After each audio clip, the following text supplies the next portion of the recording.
In 1954, Soviet scientist and pioneer in the field of organ transplantation, Vladimir Demikhov carried out one of the more disturbing animal experiments. Having successfully transplanted lungs and hearts in dogs, he set about attempting to transplant the most important organ, the brain. Demikhov's work in understanding organ transplantation cannot be understated. Whilst studying at university, the 21-year-old Demikhov developed the first artificial heart. The device was about the size of a dog's natural heart and was powered by an electronical motor. He was able to implant the device into the dog, which survived for about 2.5 hours. His work was published in 1938 to great acclaim, earning him a position in the Moscow University Biology Department. After serving the Red Army during World War II as a pathologist, he returned to the university to continue his work. His focus was on the transplant of hearts, lungs, kidneys, and livers in animals, notably with dogs. During the early 1950s, he successfully performed many transplants, all done without the use of immunosuppressants, vital to avoid the host rejecting the transplant. Such was the success that one of the dogs managed to live for 7 years, though some only survived for a few hours. But Demikhov moved on from replacing the hearts of dogs with his artificial pumps to more disturbing experiments. He would first remove part of a dog's lung, making room for a second heart to be transplanted, which would beat independently of the original. In some instances, the original heart would give up before the second heart would, but the dog would not last more than 2 months. But his most disturbing experiment focused on the transplantation of the front of one dog onto the body of another. During his career, he carried out this experiment 24 times to varying success. Some of the dogs lasted only a few hours, dying from complications in the surgery. Some managed to survive a few days, with both heads aware of their surroundings, and they were responsive. One managed to survive for 29 days. But many died due to the immune response of the host dog attempting to destroy what it saw as a foreign body. The dogs were connected using vascular connections to the host dog's shared heart, with the front of the dog attached at the neck of the host. The process in creating these dogs was described as follows. First, they made an incision at the base of the large dog's neck, exposing the jugular vein, and a segment of the spinal column. Next, they drilled 2 holes through the bony part of one vertebra, and threaded 2 plastic strings, one red, one white, through each of the holes. Then Demikhov, wielding the scalpel, needle and thread, proceeded with infinite pains to expose the small blood vessels, drawing a tight knot of thread around each one in turn as they carved gradually deeper into the dog's vitals. Finally, Demikhov severed the spinal column. The 2 heads could eat and drink separately, though the transplanted head's throat was not connected to the host dog's stomach.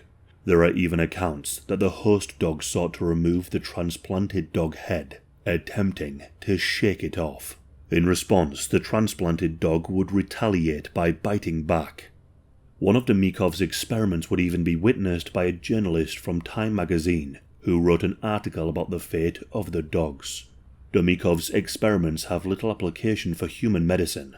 Without a way to deal with the immunorejection, Demikhov's experiments could not be considered in the clinical realm for use in humans. But his work would go on to inspire other scientists such as Robert J. White and his experiments with monkeys. Robert J. White was an American neurosurgeon who, as a young high school student, was noted for his aptitude for dissection in class. In 1944, the 18-year-old White was drafted into the military, but soon was enlisted to work as a lab technician. After the war, White almost completed his undergrad studies, but instead moved on to medical school a year early. His skill and intelligence earned him a scholarship to Harvard, and there in 1950 he earned his medical doctorate. He completed his PhD, with his thesis being on the removal of brains in dogs. White's work was divided between his experiments with the brain and the impact of hypothermia on the brain. His work led to the development of cooling blankets used on heart transplant patients to this day. This research also led White being able to extend the amount of time a mammalian brain could survive without a blood supply, proving vital for his other experiment. The work White is infamous for is the first successful head transplant for a mammal. His test subject was a rhesus monkey, taking its head and surgically attaching it to the headless body of another. The goal of this experiment was to learn about the isolation of the brain and whether or not the body would reject a new brain. White hoped that his experiment would have some use in the future, with assisting people with paralyzed body the possibility of once again gaining mobility. The surgery was achieved using his knowledge on the effects of hypothermia to slow down the body and brain in a form of suspended animation. As the monkey's spine was severed and could not be reconnected, the monkey was paralyzed from the neck down. But the blood vessels, the windpipe, and the arteries were surgically connected. White would carry out the surgery by first anesthetizing the two monkeys and inserting a tube into the trachea to provide oxygen.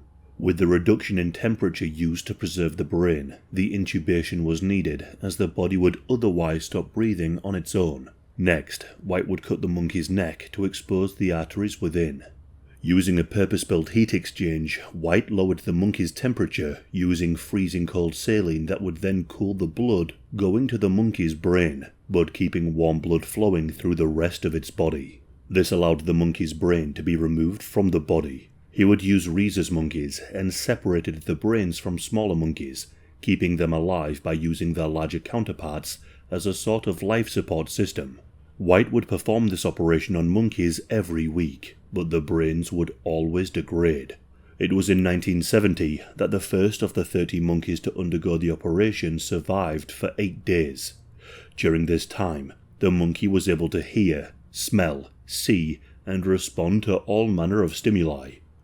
Once the monkey gained consciousness, its first act was to bite the finger of one of White's assistants. According to one witness, the monkey appeared to be extremely confused, anxious, and in pain. But immune rejection soon set in, and nothing more could be done. Whilst it has been framed as a brain transplant, White preferred the term full body transplant. He also expressed that whilst he performed the operation on monkeys, he could not morally or socially justify the experiment on humans.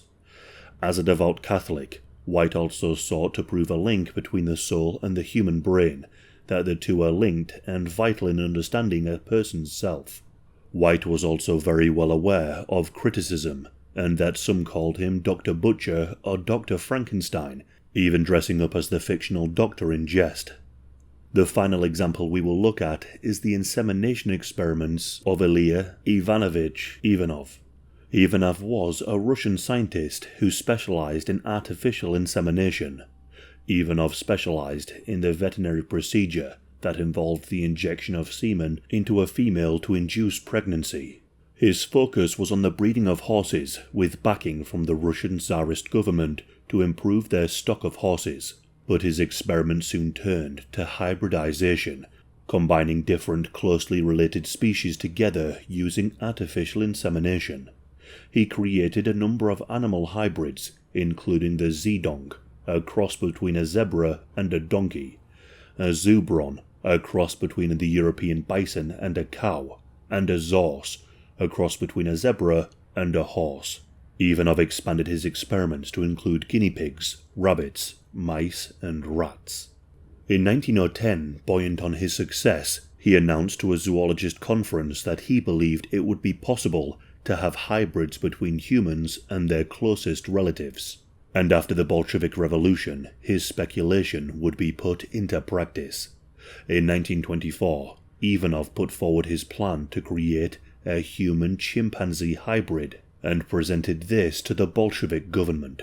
Despite concerns from much of the scientific community, his suggestion was approved and even pushed through to receive funding.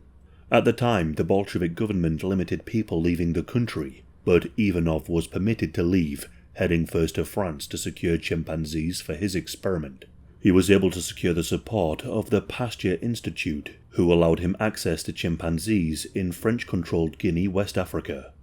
In 1926, Ivanov transplanted a human ovary into a female chimp, which was then artificially inseminated with human sperm. Despite the artificial insemination failing, Ivanov continued, though changing his experiment slightly. He believed that his best chance at creating a human-chimpanzee hybrid was to take human women and artificially inseminate them with chimpanzee sperm. Ivanov set about transporting chimpanzees and orangutans back to the Soviet Union, but only 4 survived. Now here's the weird part. Remarkably, Ivanov was able to find 5 women who agreed to be inseminated and willing to carry to term chimp-human hybrids.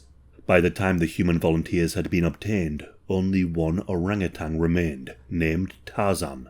But before the experiment could be attempted, Tarzan suffered a fatal brain hemorrhage. And then by 1930, Ivanov was victim to the Soviet purges of scientists and other intellectuals. Along with many other scientists researching primates, he was arrested and sentenced to exile in Kazakhstan. There, he worked at a zoologist institute until his death in March of 1932. Ivanov's experiments have fueled the conspiracy that the Soviets were looking to create a race of super soldiers. However, what is more likely is that the Bolsheviks sought to use these experiments to discredit religion by providing a link between humans and chimps.